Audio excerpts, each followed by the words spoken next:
Selamat siang Bapak Ibu. Bagaimana kabarnya hari ini? Sehat, semangat, berprestasi. Iya, baik Bapak Ibu. Saya mau ingin menjelaskan materi yang sudah saya dapatkan saat saya mengikuti pelatihan coding selama 1 minggu kemarin. Ya, sebelumnya Bapak Ibu saya mau tanya, Bapak Ibu sudah pernah mendengar kata coding dan kecerdasan artifisial belum? Sudah pernah dengar pasti ya. Tapi menurut Bapak Ibu coding itu apa sih? Ada yang tahu nggak? Nggak tahu ya Pak ya? Iya bilang lah. Kode. Kode. Oke. Ya. Oke bagus. Betul ya Mbak Yola ya. Coding itu proses mengonversi keinginan kita manusia menjadi format yang dapat dipahami oleh komputer menggunakan bahasa pemrograman. Tapi kalau kita mengajarkan coding ke anak-anak, kita nggak yang langsung nanti pakai bahasa pemrogramannya, enggak, tapi nanti kita akan mengajarkan dengan cara yang sederhana dan mudah dipahami oleh anak-anak. Nah ini Bapak Ibu, metode pembelajaran coding ada 2. Yang pertama plug coding. Plug itu menggunakan komputer atau perangkat, bisa juga pakai internet ataupun tidak. Yang kedua ada namanya unplug coding. Unplug itu kita tidak pakai laptop atau komputer atau HP, tapi kita menggunakan aktivitas fisik, bisa lewat simulasi ataupun permainan. Nah, saya punya permainan buat Bapak Ibu dengar ya. Kalau ada kata Bu Monik berkata, baru Bapak Ibu melakukan ya perintah apa yang saya ucapkan. Tapi kalau tidak ada kata Bu Monik berkata, berarti Bapak Ibu tidak usah lakukan. Siap? Oke. Bu Monik berkata, angkat kedua tangan. Turunkan tangan. Bu Monik berkata, turunkan tangan. Pegang hidung. Kan ada kata Bu Monik berkata, ya. Bu Monik berkata, senyum yang manis. Iya, Bu Monik berkata, duduk yang baik. Ya, gitu. Itu Bapak Ibu, sebenarnya kita dengan ice breaking seperti itu juga sudah melakukan pembelajaran coding secara sederhana. Pastikan Bapak Ibu di kelas juga sudah melakukan ice breaking seperti itu ya. Nah, itu adalah salah satu juga pembelajaran coding, termasuk yang mana Bapak Ibu? Yang A atau yang unplug? Yang unplug gitu. Kira-kira sampai di sini sudah dapat ya gambarnya Bapak Ibu ya? Ya. Oke. Nah, Bapak Ibu di sini dalam pembelajaran coding dan KA ada namanya konsep berpikir komputasional. Jadi kita bisa mengajarkan anak-anak bagaimana anak-anak itu bisa berpikir seperti komputer, bisa menyelesaikan masalah seperti komputer. Kalau komputer itu kan ketika kita melakukan sesuatu itu kan harus step by step atau langkah demi langkah. Sama seperti kita mengajarkan ke anak-anak, ketika ada masalah harus diselesaikan secara satu persatu, step by step. Lalu konsep berpikir komputasional ini erat kaitannya dengan konsep 4C. Sesuai dengan kriteria dari abad ke-21 ada critical thinking, berpikir kritis, kreativitas atau creativity, communication, komunikasi, dan collaboration atau kolaborasi. Bapak Ibu di sini ada prinsip berpikir komputasional ada 4. Yang pertama dekomposisi, yang kedua pattern recognition atau pengenalan pola, yang ketiga abstraksi, dan yang keempat algorithmic thinking. Nah, apa sih prinsip-prinsip ini arti-artinya? Nah, yang pertama dekomposisi itu kita memecahkan masalah menjadi hal-hal yang lebih kecil. Kita rinci permasalahannya, bagaimana cara menyelesaikannya dengan lebih sederhana. Ini ada contoh permasalahannya ya, berhubung kemarin saya bilang di Bapak Ibu ya. Ini contoh permasalahannya, Bu Monik ingin mengadakan pesta ulang tahun. Apa yang harus disiapkan oleh Bu Monik? Itu masalahnya. Nah, bagaimana cara kita memecah masalah utama ini menjadi masalah yang lebih kecil? Mungkin Bapak Ibu ada yang bisa jawab pertanyaan ini. Apa yang harus saya siapkan saat ingin mengadakan pesta ulang tahun?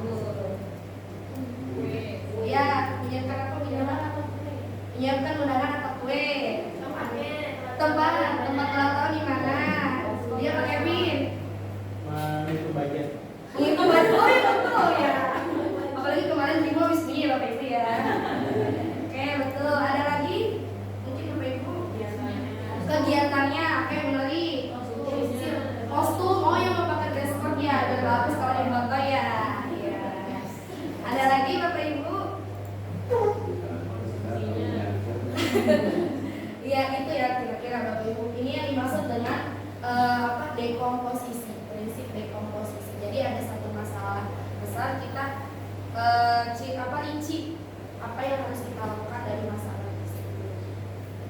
Lalu yang kedua ada pattern recognition atau pengenalan pola. Pengenalan pola ini berarti mengidentifikasi kesamaan pola dalam berbagai permasalahan untuk menemukan solusi yang dapat diterapkan kembali, atau dalam kata lain menemukan pola yang bisa digunakan kembali. Kalau dalam pembelajaran, pengenalan pola contohnya ini. Nah, ini ada dua soal Bapak Ibu. Saya punya soal yang pertama, ini berhubungan dengan apa ya kalau matematika ya. Nah, ini ada 1, 4, 8, 13, selanjutnya berapa Bapak Ibu? 19. Berapa Bu Sisil?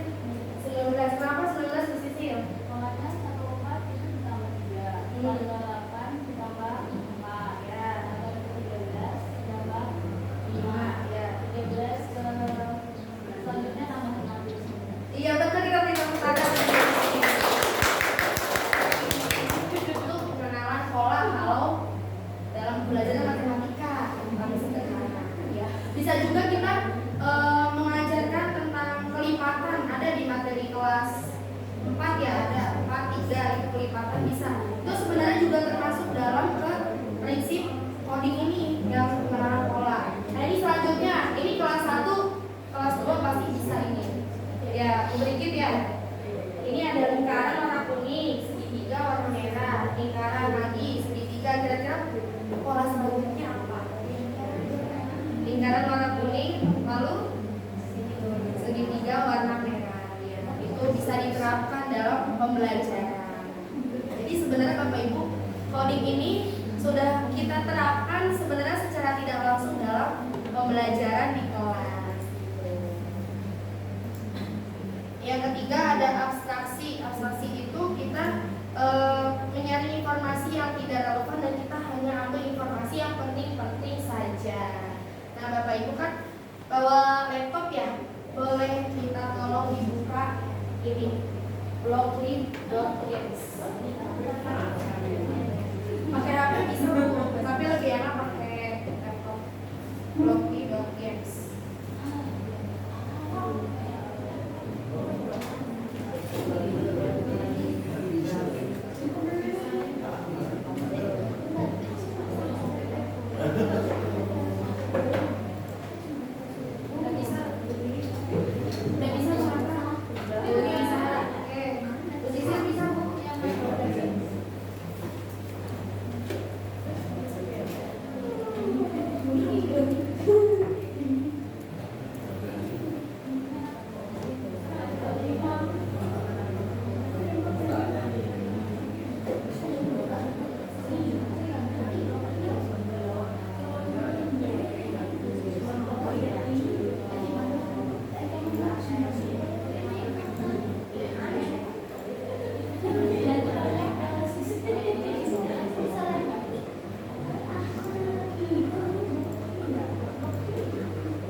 Bahasa Indonesia kalau yang kurang mengerti bahasa Inggris ya. Nah kita coba buka yang teka-teki Bapak Ibu, ada kan? Ya teka-teki. Nah itu ada salah satu prinsip yang pikir komputasional tadi yang abstraksi. Di situ ada banyak ciri-ciri binatang ya, ada kakinya berapa, terus dia punya apa. Nah Bapak Ibu bisa menyusun dengan dimasukkan ke blok yang warna hijau. Ini contohnya.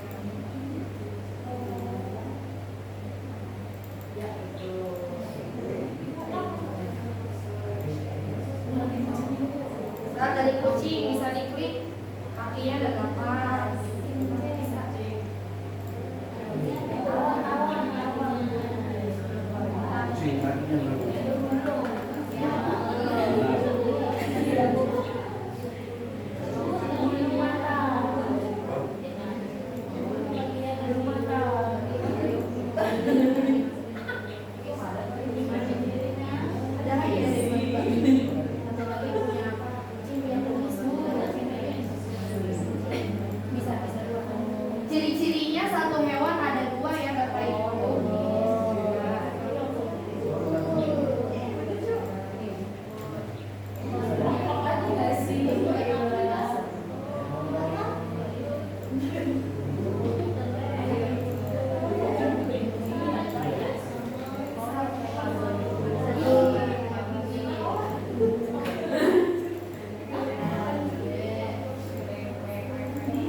Ya, ini perbedaannya ya. Kalau kalau AI itu nggak punya perasaan.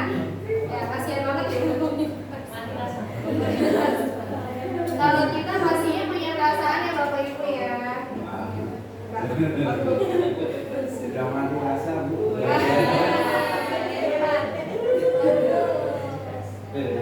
Kalau AI ini pastinya belajar dari data yang diberikan. Jadi konsepnya AI itu semakin banyak data yang masuk, pastinya AI itu bisa memberikan jawaban yang lebih banyak dan lebih bervariasi. Tapi bisa kita garis bawahi Bapak Ibu, kalau AI itu belum tentu 100% akurat dan benar. Jadi kita pun harus teliti dan cermat dalam menggunakan AI. Jangan sepenuhnya 100% kita tuangkan gitu. Karena AI itu bisa aja salah. Kalau manusia pastinya bisa beradaptasi dan bisa belajar dari lingkungan. Kalau AI itu hanya memahami hal yang ada dalam datanya.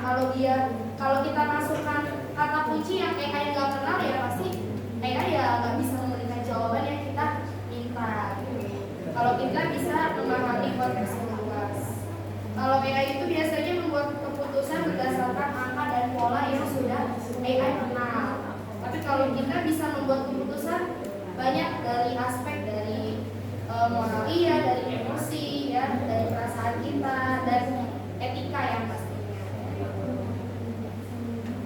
Nah, ini Bapak Ibu, ini prinsip KA atau AI. KA itu belajar dari data. Semakin banyak data yang ia pelajari, semakin baik kemampuannya. Kemampuan dalam apa? Dalam memberikan keputusan atau jawabannya. Nah, ini contoh macam-macam KA ya. Kalau YouTube biasanya kita habis nonton mukbang ya, biasanya mukbang atau apapun, pasti nanti dia rekomendasinya itu riwayat yang sudah kita tonton sebelumnya. Ya Pak Kevin, misalnya Pak Kevin habis nonton mukbang sushi, dan pasti selanjutnya ada lagi mukbang apa gitu. Ya. Nah ini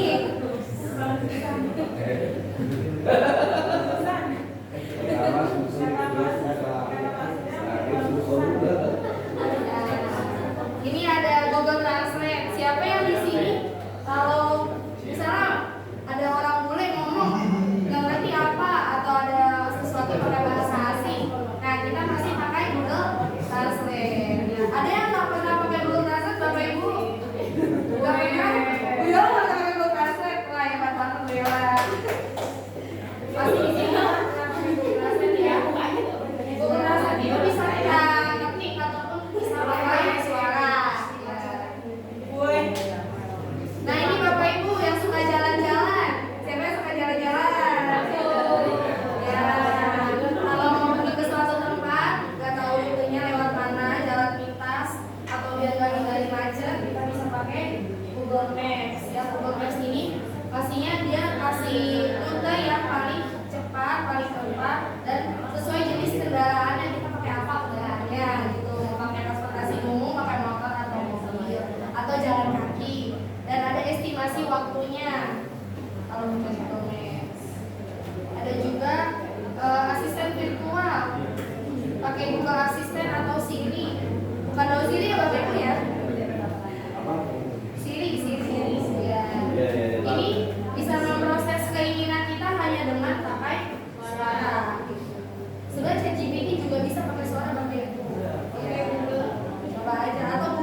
pagi.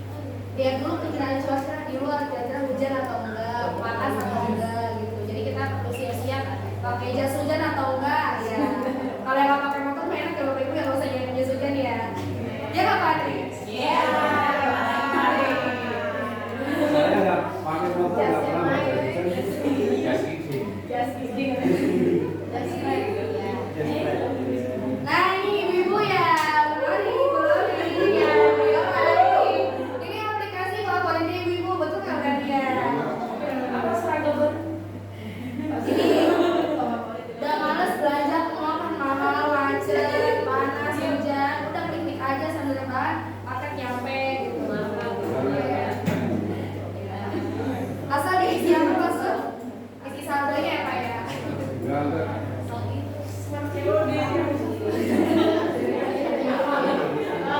Oh iya, Bapak Ibu ini satu tips juga kalau yang suka belanja online. Ini kalau saran dari saya, habis buka unboxing paketnya, alamat, nomor telepon sama namanya tolong digunting. Kalau nggak digunting takutnya buat penipuan. Karena kemarin itu saya pelatihan ada yang sharing, ternyata ada apa yang pakai alamat, nomor telepon sama nama digunakan untuk pinjol gitu. Padahal dia nggak ngasih KTP, cuma kan kata bekas paket kan dia nggak bunting namanya, alamat segala macam, jadinya mungkin di obrak abrik itu sampahnya dipakai, jadi disalahgunakan. Saya pakai alamat palsu.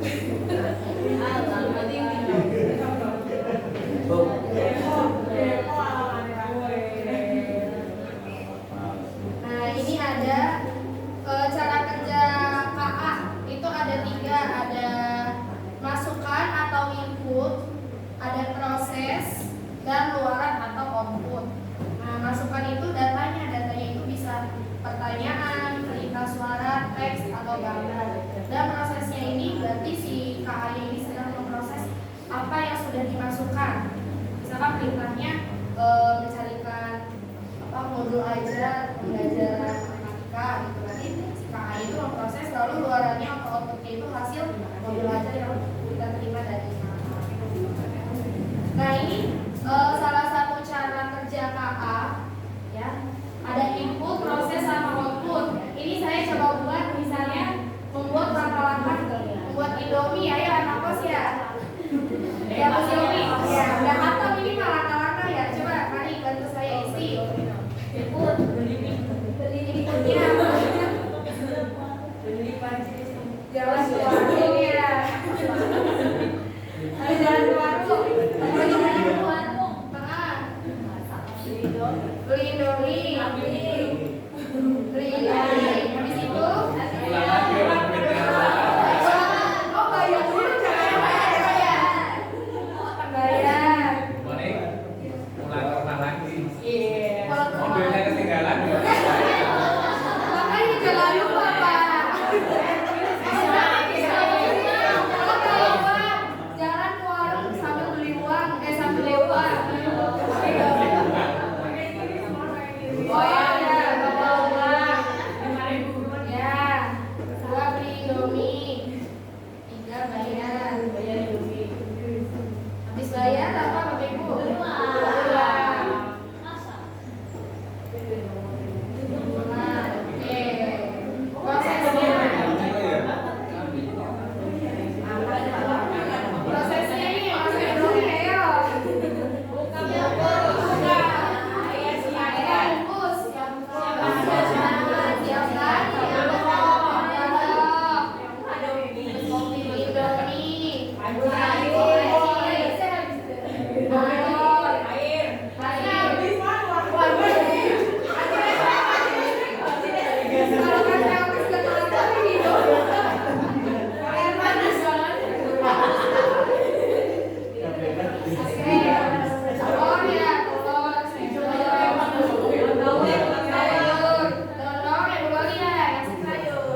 Cabe ya, jangan capek-capekan ya.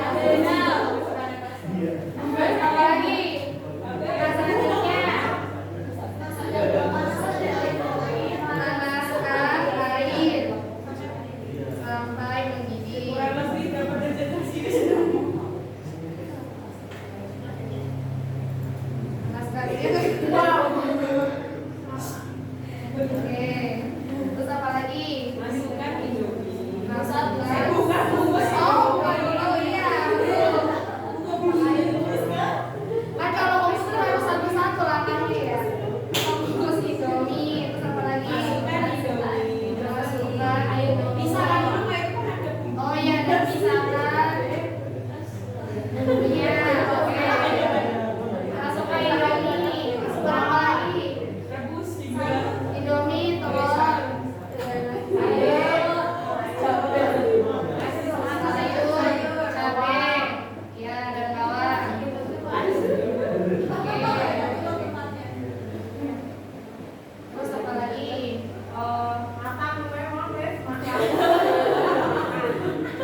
tapi kita bisa proses gambarnya ya, dan kita kenalkan polanya.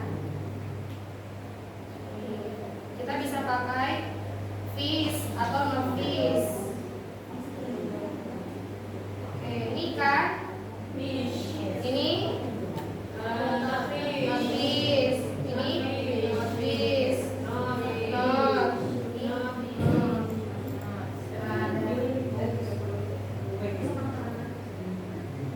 ya kita sedang training AI-nya. Oke, ini bukan, ini ikan,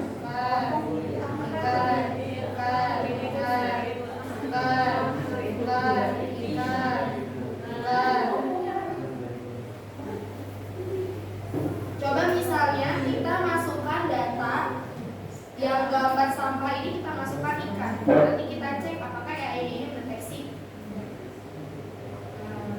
Ikan, misalnya ini ikan ya, contoh. Ya, misalnya ikan itu. Biar dia baca. Ya. Nah, kalian cek. AI akan analisis lagi apa yang sudah kita masukkan, data yang kita masukkan tadi. Tuh, karena tadi kan ada data yang dimasukkan salah, jadi AI bacanya ya salah. Nah, itu tadi sampah. Karena kita masukkannya salah, jadinya datanya yang dikeluarkan salah. Kalau kita masukkan ikan, itu benar ikan, yang dihasilkan outputnya betul. Gitu. Ini cara kerja AI ya Bapak Ibu ya.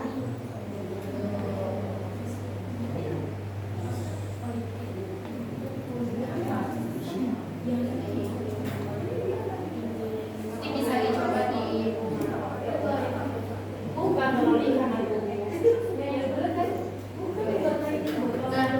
Bapak Ibu, ini satu lagi pembelajaran hobi. Memang tahun ini akan diajarkan ke anak-anak, sudah ada elemennya, ada materi, dan ada CV-nya. Ini hanya untuk pengenalan aja. Coding ini untuk kelas 5 dan kelas 6, kelas C kalau SD. Ya, jadi nggak mulai dari kelas kecil dulu. Ini ada elemennya, ada berpikir komputasional, ada literasi digital, ada literasi etika dan etika KA, ada pemanfaatan dan pengembangan KA. Ini bisa dibaca lagi ya.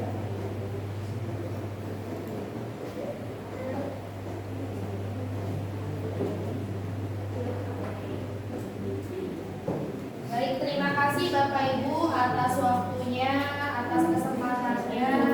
Kita boleh